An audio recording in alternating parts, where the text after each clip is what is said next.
รีวิวโมเดลรถ Jada Toys Mazda RX-7 Wide Body คู่ฟิกเกอร์ฮานจาก Tokyo Drift หลังจากครั้งที่แล้วที่ทางช่องได้นำเอาโมเดลรถจาก F9 อย่าง Toyota GR Supra Mark V ปี 2020 มารีวิวให้ได้ชมกันไปแล้ว ซึ่งกระแสตอบรับถือว่าดีมากๆเลยล่ะค่ะ มีชาว FC คอมเมนต์กันเข้ามาเยอะพอสมควรว่าอยากให้แอดช่วยรีวิวรถคู่ใจของฮานอีกคัน นั่นก็คือเจ้า Mazda RX-7 Wheel Side Body ขีดดำส้มจากภาค Tokyo Drift ที่ต้องบอกเลยล่ะค่ะว่าเป็นรถขวัญใจมหาชนพอพูดถึงฮานปุ๊บภาพของ Mazda RX-7 คันนี้ก็ลอยมาทันทีเลยล่ะค่ะแถมมันยังมาพร้อมกับฉากที่เป็นไฮไลท์หล่อๆที่ฮานได้มายืนรอชอนอยู่หน้าโรงเรียนโดยยืนพิงอยู่หน้ารถ Mazda RX-7 จนเป็นภาพติดตาของชาว FC ไปแล้วขึ้นรถเดี๋ยวหาเงินมาจ่ายให้นะ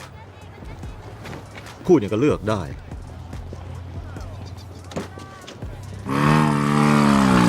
เท่านั้นยังไม่พอค่ะยังมีฉากที่ชอนกดอัดนอสบนทางด่วนเพื่อเอาชนะนิสสัน GT-R R34 ไปอย่างขาดลอยแหมนึกว่าไบรอันมาโตเกียวซะอีกนะคะสำหรับฉากนี้สีรถใช่เลย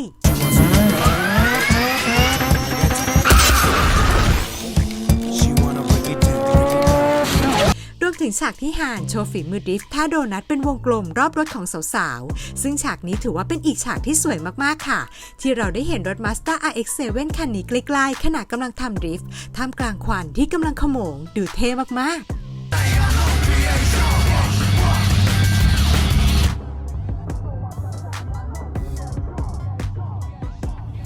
และมันยังเป็นรถที่ฮานได้ขับมันคู่กับรถ Evo ในช่วงที่สอนชอนดริฟต์อีกด้วยฉากนี้ดูแล้วอินในมิตรภาพของทั้งสองคนมากๆค่ะเป็นทั้งพี่น้องและครูกับลูกศิษย์ในเวลาเดียวกันจนเข้าสู่ช่วงท้ายเรื่องที่ฮานขับมันดริฟต์ไปในเมืองเพื่อหนีการไล่ล่าของ DK และฮานก็ได้เบรกรถเพื่อปะทะฝีมือกับ DK เพื่อให้ชอนและนีล่าหนีไปซึ่งแน่นอนค่ะว่ามันมาพร้อมกับฉากสวยๆอย่างการดริฟต์ผ่านฝูงชนในย่านชิบูย่า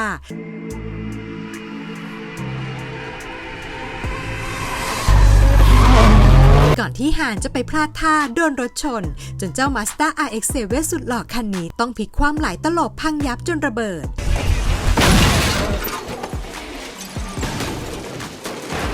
ว่าแต่ไม่ใช่พลาดท่าสินะคะต้องบอกว่ามีการวางแผนเอาไว้แล้วถึงจะถูกแหมก็มิสเตอร์โนบอดี้อะเนาะทำไปได้จากนี้ยากกว่า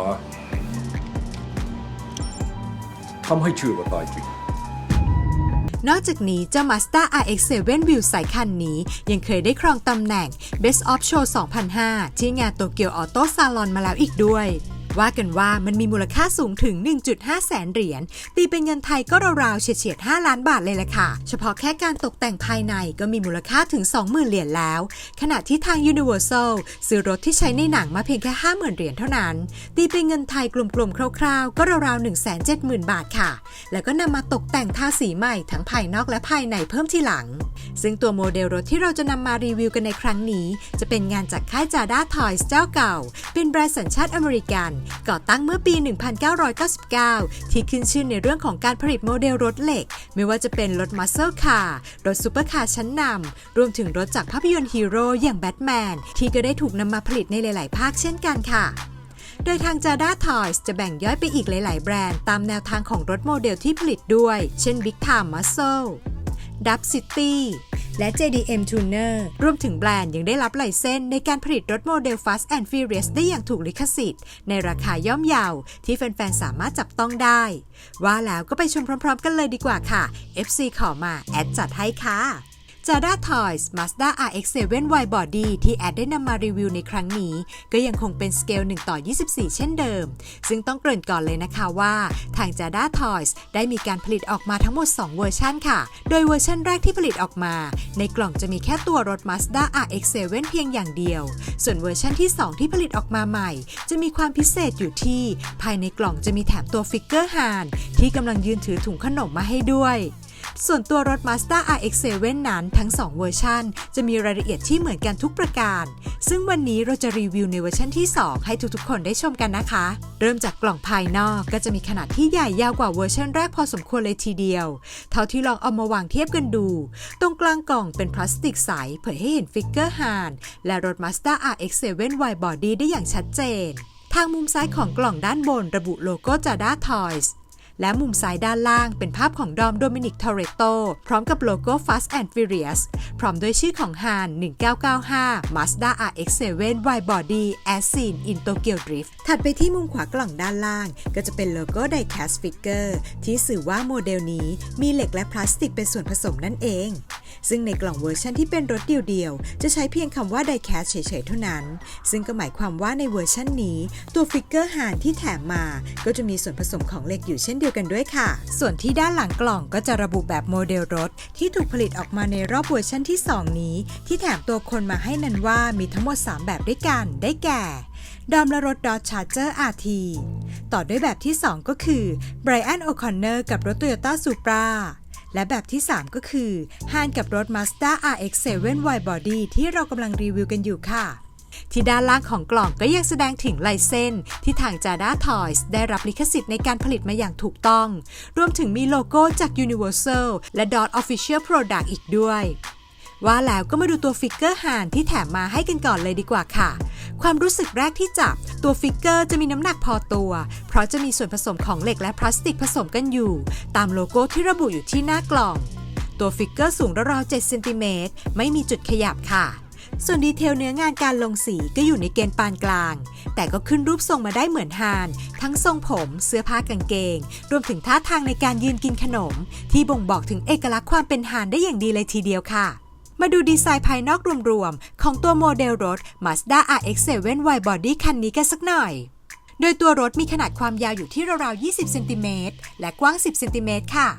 สามารถเปิดได้ทั้งหมด4จุดนั่นก็คือประตูซ้ายประตูขวาฝากระโปรงหน้าและฝากระโปรงท้ายรถไฟหน้าทำมาเป็น2เลเยอร์ด้านในเป็นพลาสติกดำครอบทับด้วยพลาสติกใสอีก1ชั้นช่วยให้ชิ้นงานดูดีมีมิติเท่านั้นยังไม่พอค่ะฝากระโปรงหน้ายังทำเป็นช่องเจาะทะลุให้มองลงไปเห็นเครื่องยนต์สีโครเมียมที่ตัดกับสีดำของฝากระโปรงได้อย่างดีเยี่ยมรูปทรงตัวรถทำออกมาได้เนียนตาสมส่วนแบบในภาพยนตร์ยังไงอย่างนั้นค่ะซึ่งในส่วนสีส้มของตัวถังรถนั้นใช้สีส้มแบบเมทัลลิกและในส่วนสีดำเป็นแบบดำเคลือบเหมือนกับ Black Piano บวกกับน้ำหนักรถที่เป็นไดแคสด้วยแล้วยิ่งช่วยส่งเสริมให้ตัวโมเดลดูดีมีระดับไปอีกขั้นค่ะในส่วนของชุดแต่งวิวไซด์คาดว่าทางแบรนด์ Jada คงไม่ได้ลิขสิทธิ์มาด้วยค่ะทำให้ทาง Jada ไม่สามารถที่จะประทับโลโก้วิวไซด์ตามจุดต่างๆของตัวโมเดลเหมือนกับคันจริงที่เราได้เห็นในหนังได้ทั้งหมดเช่นโลโก้หน้ารถและท้ายรถก็ประทับตัว J เล็กๆมาให้แทนซึ่งในหนังมันคือโลโก้ตัวย่อ VS นั่นเองนอกจากนี้ในส่วนช่องลมตรงกันชนล่างและบริเวณกระจกด้านหน้าเหนือคนขับก็จะไม่มีโลโก้จากวิวไซด์ใส่มาให้ด้วยค่ะนอกจากนี้ถ้าสังเกตดีๆตรงบริเวณหูกระจกด้านข้างในหนังรถของฮานเป็นสีส้มและทรงกระจกก็จะต่างกันซึ่งจุดนี้ไม่แน่ใจว่าทางJadaพลาดรายละเอียดไปหรือตั้งใจก็ไม่รู้นะคะแต่ก็ต้องขอชมในเรื่องของวัสดุที่นำมาทำก็ยังเป็นยางที่สามารถยืดหยุ่นไปมาได้เพราะถ้าเป็นพลาสติกแบบโมเดลรถสมัยก่อนคงได้พากันหยอดกาวกันสนุกแน่ๆค่ะหักแล้วหักอีกส่วนตรงด้านในหูกระจกก็มีทำโครเมียมมาให้ดูเสมือนมีกระจกติดอยู่จริงๆนอกจากนี้ตรงหลังคารถทาง Jada ก็ยังเก็บรายละเอียดหลังคาแบบซันรูฟเป็นร่องแบบลายเส้นมาให้ด้วยทำให้ไม่ถูกกลืนไปกับสีดำทั้งหมดบริเวณลายเส้นข้างประตูรถก็ขึ้นรูปมาได้แบบมีความตื้นลึกเว้าได้สวยงามมาส่องดีเทลที่ท้ายรถของ Mazda RX-7 Widebody คันนี้กันต่อเลยค่ะทุกคนประกอบไปด้วยสปอยเลอร์หลังลงสีดำเคลือบเงางามเท่มากๆค่ะถัดมาที่ไฟท้ายที่ทำเป็นเลเยอร์สีเดียวทึบๆไปเลยถ้าทำเป็น2เลเยอร์แบบไฟหน้ามาให้แล้วก็จะสวยกว่านี้ได้อีกตรงกลางฝากระโปรงเป็นโลโก้ตัว J ที่มาแทนที่โลโก้ VSป้ายทะเบียนก็จะเป็นแบบโลโก้ Jada Toys และด้านล่างเป็นโลโก้หนัง Fast and Furious ถัดลงมาในส่วนของปลายท่อไอเสียก็ทำเป็นสีโครเมียมมาให้ด้วยสวยครบเครื่องจริงๆค่ะและอีกจุดที่ดูเตะตาเอามากๆของรถ Mazda RX-7 Widebody คันนี้ก็คือในส่วนของล้อแม็ก5ก้านที่ใช้สีโครเมียมเคลือบมาให้แบบจัดเต็มทั้ง4ล้อเงางามสะดุดตาและเมื่อมองเข้าไปภายในก็จะได้เห็นถึงรายละเอียดของดิสเบรกและตัวคาลิเปอร์เบรกสีแดงอีกด้วยส่วนของยางก็ใช้วัสดุยางที่ทำลวดลายดอกยางมาให้เหมือนยางจริงๆและทั้ง4ล้อสามารถหมุนไปมาได้ค่ะมาดูในส่วนของจุดขยับกันต่อค่ะรถโมเดล Mazda RX-7 Widebody คันนี้สามารถที่จะเปิดฝากระโปรงหน้าขึ้นมาได้เผยให้เห็นเครื่องยนต์ 13B Rotary HKS Turbocharger สีโครเมียมเก็บรายละเอียดมาได้สุดจริงๆค่ะ และเมื่อเปิดประตูซ้ายและขวาเราก็สามารถมองเข้าไปเห็นห้องโดยสารอาทิหน้าปัดคอนโซลรถพวงมาลัยสปาโก้คันเร่งเกียร์เบรกมือจอ LCD และเบาะบักเก็ตซีทที่ทางจาด้าก็ไม่ละเลยที่จะทำรายละเอียดของเข็มขัดสปาโก้มาให้ด้วยและถ้ามองลึกลงไปอีกนิดเราก็จะได้เห็นถังไนตรัสสีน้ำเงินอยู่ตรงกลางและโครงโลบาร์รวมถึงลำโพงด้านหลังเบาะซะด้วยส่วนฝากระโปรงท้ายเมื่อยกขึ้นก็จะเผยให้เห็นที่เก็บของขนาดใหญ่มองตรงย้อนเข้าไปก็จะเห็นโลบาร์และถังไนตรัสได้ชัดเจนมากยิ่งขึ้นค่ะต่อกันที่ใต้ท้องรถทางจาด้าก็ทำรายละเอียดมาให้ประมาณหนึ่งเป็นลายเส้นนูนลวดลายชิ้นส่วนและท่อไอเสียมาให้รวมถึงยังประทับตาลายเส้นของทาง Mazda มาให้อีกด้วยนัมเบอร์ที่ผลิตคันที่เท่าไหร่ระบุที่อยู่ของเว็บไซต์ jadatoys.com และประเทศผู้ผลิตซึ่งแน่นอนว่าคือ Make in China ค่ะโดยรวมแล้ว Mazda RX-7 Wide Body คู่ฟิกเกอร์ฮานกล่องนี้ถือเป็นอีกหนึ่งคันที่คู่ควรที่จะมีเก็บสะสมเอาไว้ทั้งตัวสีรถที่เด่นสะดุดตาและบอดี้ที่เป็นเหล็กเอามายืนโชว์คู่กับฮานในตู้โชว์ก็เท่ไม่หยอกเลยล่ะค่ะยิ่งเอามาจอดคู่กับเจ้า Toyota GR Supra Mark V ปี